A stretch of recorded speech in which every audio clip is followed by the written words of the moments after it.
Hi hello friends, welcome back to our channel Swathi Krishna vlogs. ఈరోజు మన వీడియోలో రిబ్బన్ పకోడీ ఏ విధంగా చేసుకోవాలో చూపిస్తాను. బయట మనకి బేకరీలో అమ్మే రిబ్బన్ పకోడీ ఏ విధంగా అయితే కరకరలాడుతూ ఉంటాయో అదే రుచితో అదే విధంగా ఇంట్లోనే మనం ఈజీగా తయారు చేసుకోవచ్చు. చాలా రుచిగా ఉంటాయి. పిల్లలకు కానీ పెద్దలకు కానీ చాలా బాగా నచ్చుతాయి. కరకరలాడుతూ తినే కొద్దీ తినాలనిపిస్తాయి అన్నమాట. అంత బాగుంటాయి రిబ్బన్ పకోడీ.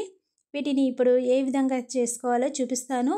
వీడియో చూసే ముందు ఫస్ట్ టైం కనుక మన ఛానల్ని చూస్తున్నట్లయితే ప్లీజ్ లైక్ చేయండి, షేర్ చేయండి, అలాగే సబ్స్క్రైబ్ చేసుకొని పక్కనున్న బెల్ బటన్ని యాక్టివేట్ చేసుకోండి.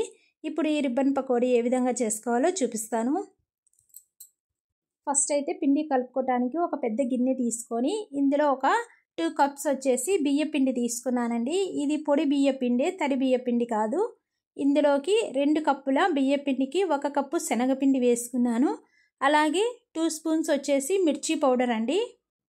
అలాగే ఇందులోకి 1 స్పూను వాము వేస్తున్నాను. ఇప్పుడు రుచికి సరిపడినంత సాల్ట్ వేసుకోండి. ఇందులోకి 1 స్పూన్ వచ్చేసి జీలకర్ర పొడి వేస్తున్నానండి. జీలకర్ర మనము కచ్చా పచ్చాగా దంచుకొని ఈ విధంగా పొడి కొట్టుకోవాలి. ఇప్పుడు ఇవన్నీ కలిసే విధంగా ఒకసారి చేత్తో బాగా కలుపుకోవాలి. ఇలా మొత్తం అన్నీ కూడా ఈ పిండిలో కలిసేటట్లు బాగా కలుపుకోవాలి. ఇలా పిండి అంతా కూడా బాగా కలుపుకున్న తర్వాత ఇప్పుడు ఇందులోకి నెయ్యి యాడ్ చేసుకుంటున్నానండి. గోరువెచ్చటి నెయ్యి వేసుకుంటున్నాను. మీ దగ్గర బటర్ ఉంటే బటర్ అయినా వేసుకోవచ్చు, లేదంటే కాచి కొంచెం వేడి చేసుకున్న నూనె అయినా కూడా వేసుకోవచ్చండి. ఇలా వేయటం వల్ల మనకి పకోడీ అనేవి గుల్లగుల్లగా కరకరలాడుతూ వస్తాయన్నమాట. ఇప్పుడు కొద్ది కొద్దిగా వాటర్ వేసుకుంటూ పిండిని అంతటిని కూడా చపాతీ పిండికి మనం ముద్ద ఏ విధంగా కలుపుకుంటామో అదే విధంగా కలుపుకోవాలన్నమాట. ఇప్పుడు ఇందులోకి ఒకేసారి వాటర్ యాడ్ చేయకుండా కొద్ది కొద్దిగా చూసుకుంటూ యాడ్ చేసుకోవాలండి. పిండి అంతా కూడా ఈ విధంగా కలుపుకోవాలి.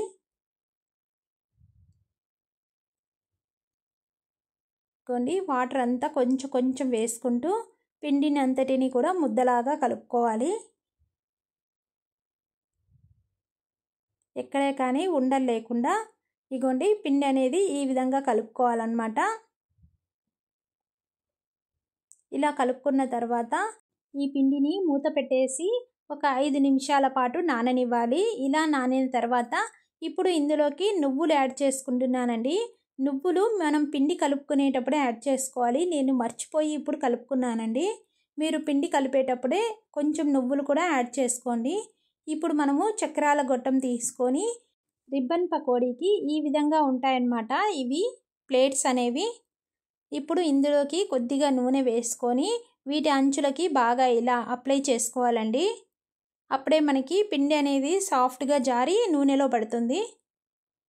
ఇలా పిండి ముద్దను తీసుకొని ఎక్కువ ప్రెస్ చేయకుండా పైన ఇలా ప్రెస్ చేసుకుంటూ ఇప్పుడు దీన్ని పైన పెట్టేసుకొని మనము రిబ్బన్ పకోడీ వేసుకోవటమే.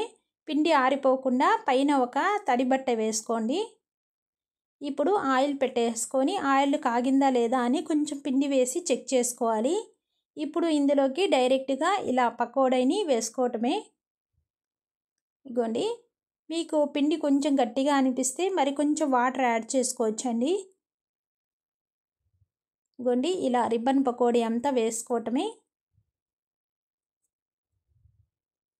ఇలా వేసిన తర్వాత వెంటనే వీటిని కలపకూడదండి. కొద్దిసేపు ఇలా ఫ్రై అయిపోయిన తర్వాత ఇట్లా విడివిడిగా వీటిని ఒక ఫోర్క్ కానీ లేదంటే ఇలా ఒక ఏదైనా కూడా గరిటె సహాయంతో ఇలా వేరు చేసుకోవాలి వీటిని అన్నింటినీ.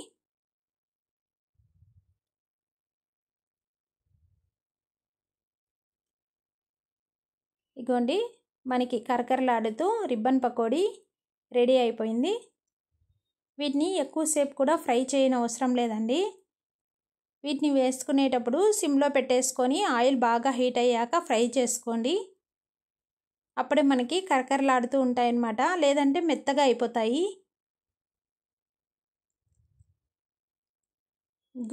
ఇలా బటర్ పేపర్లోకి తీసుకుంటున్నాను. ఏదైనా ఆయిల్ ఉంటే పీల్చేస్తుంది అన్నమాట. ఇప్పుడు మరొకసారి పిండిని పెట్టేసుకుందామండి. ఈ ఎక్స్ట్రా పిండిని పక్కకు తీసేసుకొని ఒకసారి క్లీన్ చేసుకున్న తర్వాత మరొకసారి పెట్టుకోవాలి. గోండి పిండిని ఇలా మీకు ఎక్కువ గట్టిగా అనిపిస్తే కొంచెం వాటర్ యాడ్ చేసుకోవచ్చు.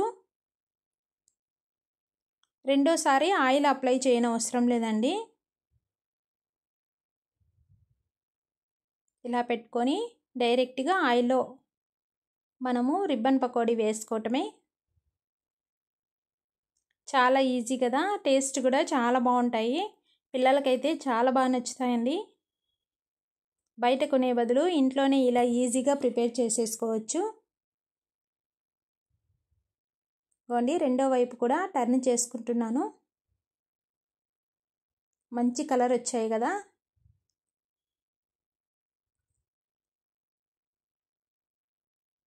గోండి ఇంకా తీసేసుకుంటున్నాను. వీటిని ఎక్కువసేపు కూడా ఫ్రై చేయని అవసరం లేదు.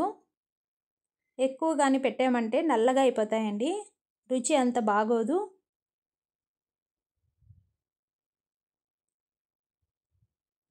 గోండి అన్నీ ఇలాగే రెడీ చేసేసుకోవటమే అన్నమాట. గోండి కరకరలాడే రిబ్బన్ పకోడీ రెడీ అయిపోయాయి. చాలా బాగుంటాయి. తప్పకుండా ఈ విధంగా ట్రై చేయండి. ఇందులో నువ్వులు వేసాం కదా, రుచి చాలా బాగుంటాయి కరకరలాడుతూ. బయట కొనే బదులు ఇంట్లోనే ఇలా ఈజీగా ప్రిపేర్ చేసుకున్నామంటే పిల్లలు కూడా చాలా ఇష్టంగా తింటారు. పిల్లలకి స్నాక్స్ లాగా పెట్టించవచ్చు బాక్స్కి. గోండి చేత్తో పట్టుకుంటూనే ఇలా తుంచామంటే చూసారు కదా, కరకరలాడుతూ ఉంటాయన్నమాట. చాలా బాగుంటాయండి. ఈ విధంగా ట్రై చేయండి. మరి వీడియో కనుక నచ్చితే లైక్ చేయండి, షేర్ చేయండి. అలాగే మీలో ఎంతమందికి రిబ్బన్ పకోడీ ఇష్టమో తప్పకుండా కామెంట్ చేయండి. నెక్స్ట్ వీడియోలో మరొక మంచి రెసిపీతో మళ్ళీ కలుస్తాను. అంతవరకు బాయ్ అండి. Thank you so much for watching.